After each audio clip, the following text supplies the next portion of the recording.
Assalamualaikum warahmatullahi wabarakatuh. Kami dari kelompok 5 dengan anggota Nada Astiabibah, Sinta Yunita, Imas Almas, dan Mas Rina akan memaparkan mengenai materi hipotesis dalam statistika pendidikan. Silahkan ditonton. Saya akan menjelaskan tentang pengertian hipotesis. Hipotesis berasal dari kata bahasa Yunani yang terdiri dari dua kata, yaitu hypo yang artinya lemah atau kurang atau di bawah, dan tesis yang artinya kebenaran atau pernyataan atau dugaan. Hipotesis merupakan dugaan yang sifatnya masih sementara atau pernyataan yang masih lemah kebenarannya, sehingga perlu dibuktikan. Dalam statistika, hipotesis merupakan suatu anggapan yang mungkin benar atau mungkin tidak benar mengenai suatu populasi.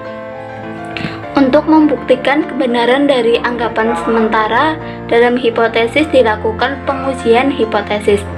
Dengan kata lain, pengujian hipotesis adalah suatu prosedur statistika untuk memutuskan apakah penerima atau menolak hipotesis mengenai parameter populasi berdasarkan populasi pada data sampel. Uji ini memberitahukan kepada para peneliti apakah hipotesis utama yang telah dibuat sebelumnya benar atau tidak. Analisis statistik melalui uji hipotesis dilakukan secara random atau acak dari populasi yang dianalisis. Prosedur statistika di mana pilihan dibuat antara hipotesis 0 dan hipotesis alternatif spesifik berdasarkan informasi dan sampel. Oke, langsung saja. Di sini saya akan sedikit memaparkan tentang materi satu jalur dan dua jalur. Dalam bentuk hipotesis alternatif akan menemukan arah uji statistik apakah satu arah ataukah dua arah. Nah, di sini perlu kita ketahui bahwasanya one tail atau satu sisi ataupun satu arah itu bila hipotesis alternatifnya menyatakan adanya perbedaan dan ada pernyataan yang mengatakan hal yang baru lebih tinggi atau rendah dari hal-hal yang satu dengan yang lain. Hipotesis satu arah ini atau hipotesis satu sisi jika hipotesis alternatif menunjukkan tanda lebih dari atau kurang dari 2,5. Biasanya one tail atau satu sisi ini itu mengenai hipotesis yang kejadian ataupun hasilnya itu sudah sudah diketahui. Berbeda dengan hipotesis yang dua arah ataupun two tail atau hipotesis dua sisi.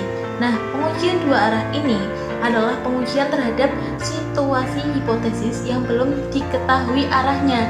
Misalnya, ada hipotesis diduga ada pengaruh signifikan antara variabel X dan Y.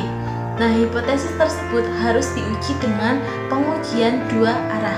Jadi, di sini antara hipotesis satu arah dan dua arah itu sangat beda. Kalau yang satu arah itu hipotesisnya sudah diketahui, namun kalau yang dua arah ini hipotesisnya itu belum jelas arahnya. Jadi kita perlu mengetahui variabel X ataupun Y-nya seperti itu. Nah, jadi kita sudah mengetahui arah dari hubungan antara dua variabel, maka kita harus menggunakan pengujian satu arah ataupun sebaliknya. Jika belum, berarti kita menggunakan hipotesis yang dua. Berikut adalah kurva pengujian satu sisi one side atau one tail dan pengujian dua sisi two side atau two tail. Di sini saya akan membacakan tahapan dalam melakukan uji hipotesis. Yang pertama, 1. Nyatakan hipotesis statistik. Hipotesis 0 merupakan pernyataan penelitian yang harus diuji dengan permodalan kuantitatif dalam upaya menekankan apakah hasil penelitian tersebut memperkuat teori atau temuan penelitian yang terdahulu. Yang kedua, menempatkan kriteria pengambilan keputusan. Peneliti harus menetapkan kriteria untuk hipotesis 0 dengan menggunakan data-data dari sampel. Yang ketiga, kumpulkan data melalui sampel peluang. Jenis distribusi dari data yang dikumpulkan atau sampel akan mencerminkan karakteristik dari populasi. Yang keempat, Tentukan daerah penerimaan dan penolakan hipotesis nol. Proses perhitungan dari model statistik dengan berlandasan pada distribusi sampel yang ada akan menentukan daerah penerimaan dan penolakan dari hipotesis nol. Yang kelima, hitung nilai dari model statistik yang dipergunakan. Perhitungan dari model statistik yang dipergunakan dalam rangka untuk menghasilkan satu angka di mana angka absolut tersebut akan ditentukan apakah benda pada daerah penerimaan atau penolakan hipotesis nol. Yang terakhir, buat keputusan. Langkah terakhir dari uji hipotesis adalah membuat keputusan yang berupa kesimpulan dari analisis terhadap posisi dari value of statistik apakah merupakan penerimaan atau penolakan dari hipotesis nol. Pembahasan selanjutnya adalah hipotesis nol dan hipotesis alternatif. Hipotesis nol menyatakan bahwa secara umum tidak terjadi perubahan, tidak ada perbedaan, atau tidak ada hubungan. Dalam konteks suatu eksperimen, H0 memprediksikan bahwa variabel bebas, yaitu perlakuan, tidak memiliki pengaruh terhadap variabel bergantung, yaitu skor dari populasi yang diuji. Nah, hipotesis alternatif ini menyatakan bahwa ada perubahan, ada perbedaan, ada hubungan untuk populasi umum. Dalam konteks eksperimen, HI memprediksikan bahwa variabel bebas atau perlakuan memiliki pengaruh terhadap variabel bergantung. Dalam pembahasan hipotesis nol dan hipotesis alternatif, ada beberapa istilah-istilah. Yang pertama adalah level alpha. Jadi, setiap percobaan tidak akan menghasilkan kesimpulan 100%. Pasti ada faktor-faktor lain yang menjadikan hasil percobaan tersebut tidak 100%. Nah, inilah fungsi dari nilai alpha itu. Untuk mengidentifikasi sampel-sampel berpeluang rendah atau dinamakan tingkat kesalahan. Nah, biasanya taraf signifikasi atau nilai alfa yang digunakan adalah 5%, 1%, dan 0,1%.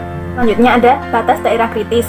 Untuk menentukan letak batas yang menentukan daerah kritis, peneliti menggunakan probabilitas level alfa atau taraf signifikan dan tabel kurva normal standar.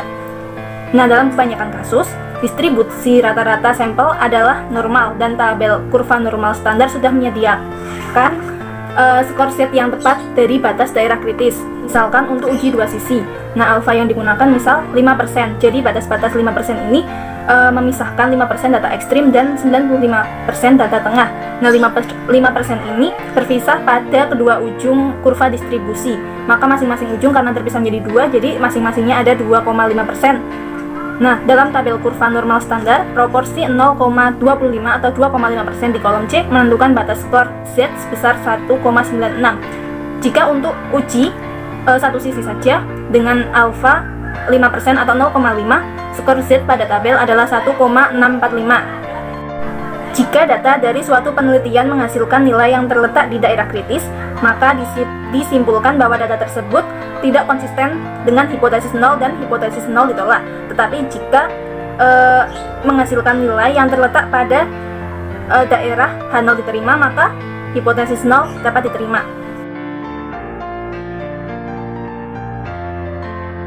Contoh kasus yang ada di PPT, saya akan membagi menjadi dua kemungkinan atau diuji menggunakan dua jenis, yaitu uji dua sisi dan uji satu sisi. Yang pertama uji dua sisi.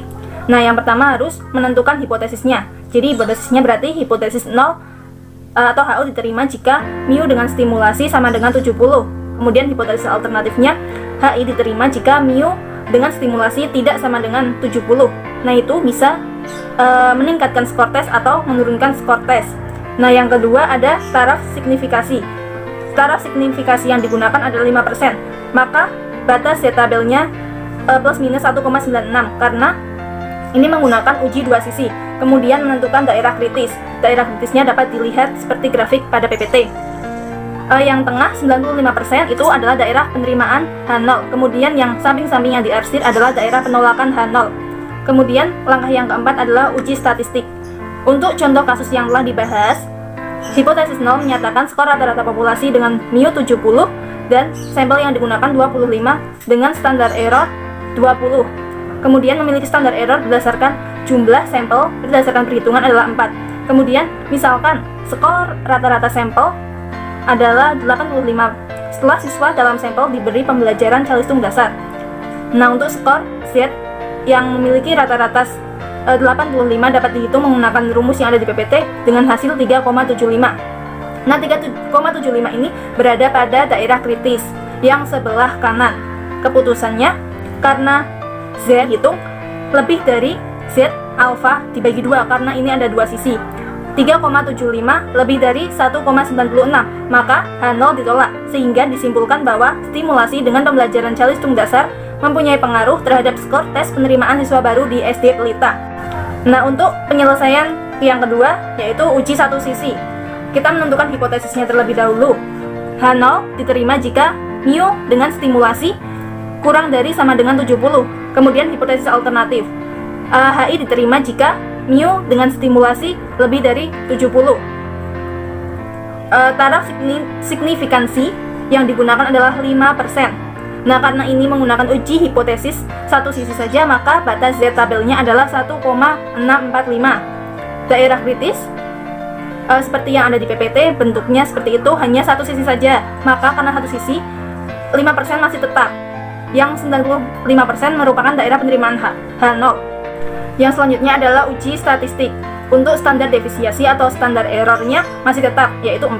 Kemudian misalkan jika data sampel memberikan skor rata-rata M sama dengan 75, maka nilai Z dihitung menurut rumus sebagai berikut. Ada di PPT dengan hasil 1,25.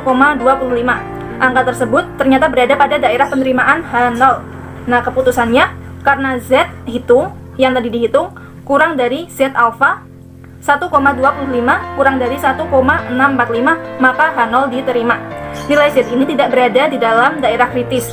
Oleh sebab itu, peneliti tidak bisa menolak hipotesis 0. Jadi, kesimpulannya adalah stimulasi pembelajaran calistung dasar tidak berpengaruh terhadap skor tes penerimaan siswa baru di SD Pelita. Sekian presentasi yang dapat kami sampaikan, mudah-mudahan bermanfaat. Mohon maaf bila ada kekurangan. Wassalamualaikum warahmatullahi wabarakatuh. Terima kasih sudah menonton. Annyeong.